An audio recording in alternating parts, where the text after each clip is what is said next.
Yo, what's going on YouTube? This is your boy D Wayne to bring you yet another YouTube video at this time. So basically what I'm going to be doing with you guys today is bring you guys my updated Vendread Zombie deck profile.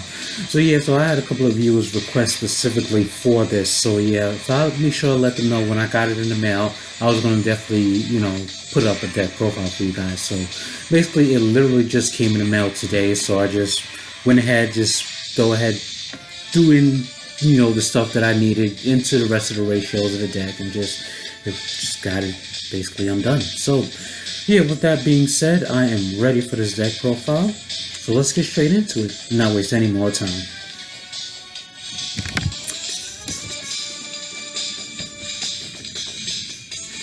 And of course, let's start off with the monsters.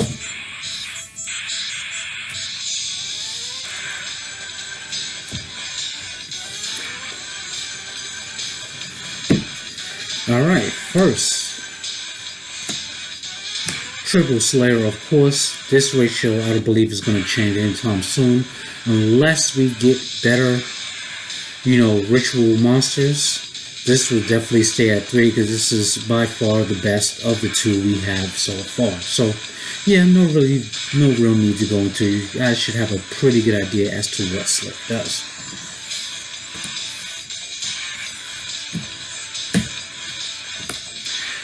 Now we have 2 Vendread Chimeras. This is the new one to come out of the circuit break, of course. I got an interesting tidbit of information from one of my subscribers, Miguel Angelo Milo. Nice long name. The guy does his own zombie videos. I wish he did it in English. I would watch more of his stuff, but he only does it in Spanish, so it is what it is. But he explained to me that he had spoke to a judge, and the judge had informed him that this basically acts as a starter's dragon, meaning it negates all destruction effects because it destroys a card on the field, not just one card. So that increases the card's playability very well.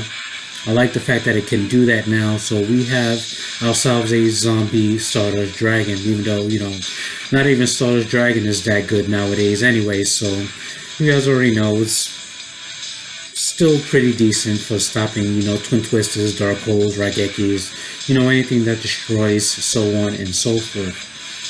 Second effect is still mediocre at best. I still don't like it. It most certainly could have been something else. So so that's basically that. And we got the Vendreads, we got double Hound Horde, 1 Revenants, and 2 Sturgis. Yes, name right, Sturgis Sturgis. So basically Sturgis really solid, as I explained in my discussion video. It adds a lot of consistency to the deck because it gives the ritual monster draws and the scars, so you can set up your hand and also set up your graveyard for further plays. And also it having the ability to special summon itself when it's sent to the graveyard by revealing a Vendread card from your hand, which is really good. So it also, as I stated before, the field spell can set this up really well. So it can, the field spell can discard this to add a Vendread monster from your deck to your hand, and then you can use Surge's effect to reveal the monster you just searched to special summon it, and then set up for plays from there. So this card is really solid.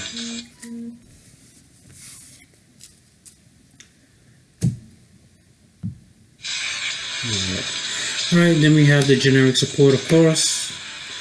Zombie, of course, Mizukis, Sages, and Spectral Sword for our generic zombie support to finish out the monsters for this deck. So that is that. So let's go into the spell cards. So we have 2 Preparation of Rites. Obviously, this is a ritual deck, so of course you're going to have Preparation of Rites max out. They recently moved it up to 2, so that's really good. Being able to get your spell cards back from the grave and then adding a level 5, or please let me read this. A level 7 or lower ritual monster from your deck to your hand, so it's really good.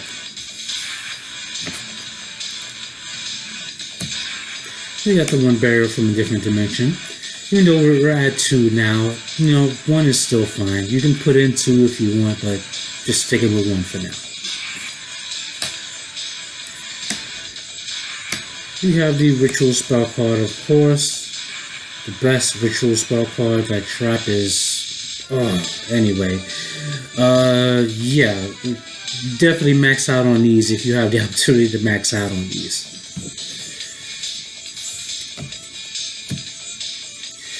And then we have the field spell. As I sort of alluded to when I was talking about Strange, basically what it does is you can discard a card to add 1 Vendread monster from your deck to your hand, which is really good in setting up your Surges and Hound Horde effects. You can also, Surges and Hound Horde, and its other effect allows you to, you know, when a Vendread monster attacks, you can banish a Vendread monster from your graveyard to have it make a second attack on monsters. So, yeah, you guys already know my whole gripe about this is it should have added a Vendread card, and they should have changed the second effect around as well. But overall, it's still pretty good for the deck regardless.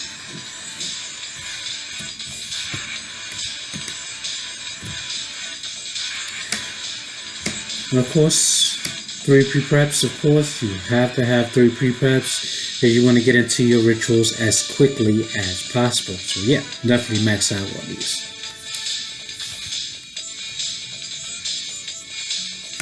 1 Twin Twister. 1 Foolish Burial, of course. And to finish out the spells, we have triple Allure of Darkness. So yeah, definitely increases your consistency, and it could actually set up, you know, the Vendread reunion by banishing your Vendreads from your hand. So yeah, pretty good card, of course. Definitely max out on these. Alright, so that is it for the spells. We're going to go into the traps. Alright, we got a 1 Heavy Storm Duster. 2 Solemn Strikes. I'm kind of glad they made this more accessible to us now so that we can all play it.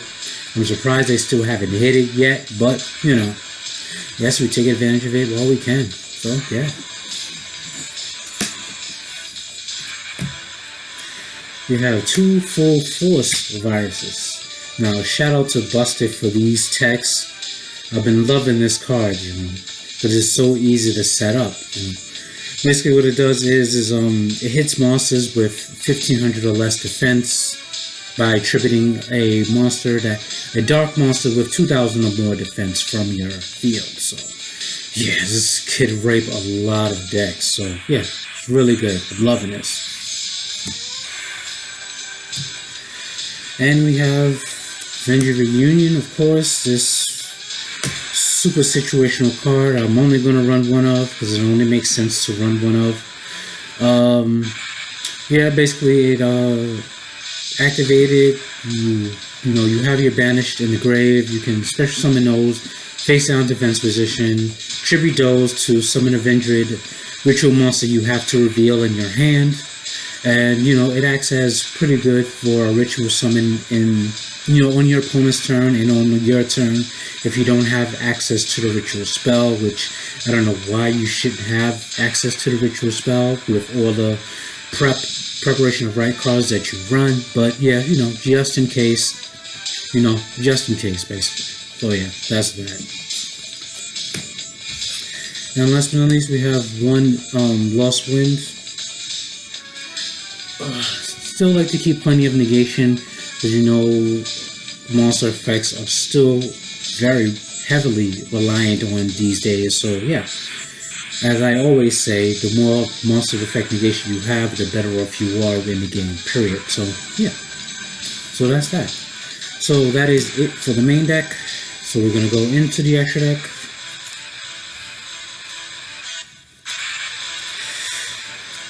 Alright, let's go over the links first. We have 1 Mrs. Radiant, 1 Gyre Saber, and 1 Barrel Lord Dragon for your links. Double Mizuki can definitely get you into this. You know, you can link up into this and then link up into this. So, you know, I'm not the most excited about links, because this deck, honestly, you don't have to really link summon for the deck to function, which is really good. So you can basically have a minimum amount of links in your deck, and the deck will still function regardless. So yeah, that's that.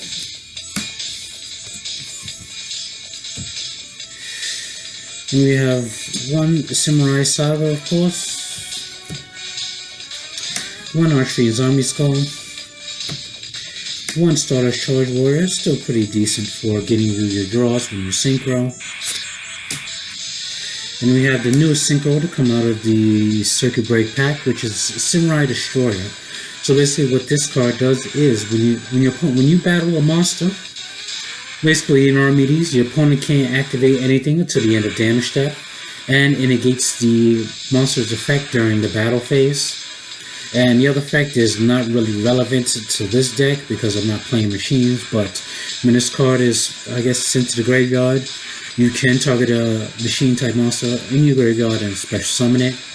I'm assuming except himself, so let me read that. It's called effect. Yeah, it's a machine, so it could actually bring itself back. This face-up card in your opponent's control leaves the field because of the opponent's card effect. You can target one monster your opponent controls, or one monster in your graveyard or summon. Yeah, so if it goes by a card effect, it can bring itself back, which is really good. So yeah, actually a pretty solid card when I think about it. So glad I added it in here. Alright, so we have, for more 7s, level 7, Crystal, Clearwing, and Black Rose, of course, you guys already know. Double Omegas, definitely staples. One Scarlet, of course, to clear out the field. One Shogun Saga for those OTKs you're going to set up for your wins. One Crystal Wing, of course, because still Sage and Spectral still get you this, regardless, which is still really good. And last but not least, we have one Sun Saga, because Sage, Spectral, and Mizuki can get you into this with 2 materials to banish for its first effect. So still really solid play overall. So yeah, guys, that is it for the deck profile. So I hope you guys enjoyed. I made this one fairly quick. It didn't really, it wasn't really a need to explain too many of the cards. So yeah, just made it real quick. And also, I am aware of the emergency ban list they did for Spirals, hitting the the drone, quick fix. They hit go through the one. They hit what's this card? The one that does this field spell swap. Like it places one on each field face down. I forgot what the name of the freaking card was, but yeah, the spiral hits were definitely necessary. I felt if they wanted, they could have done more. They could have hit the field spell to one. If they really wanted to neuter the deck, they could have hit the field spell to one as well, because the field spell is the crux of a lot of their plays as well. So it's the same type of scenario they did with True Dracos. They didn't want to hit it too much, so they left the field spell intact, even though the field spell does a lot for the deck as well. So yeah, the hits were necessary, and yeah, that's about it, really. I don't really have any thoughts on it. I don't play Spiral particularly anyway, so it doesn't affect me in any way. So yeah, so those are my thoughts overall. I hope you guys enjoyed, and I will leave that at that. So I'll be bringing you guys more videos in the meantime, but until then, peace, YouTube.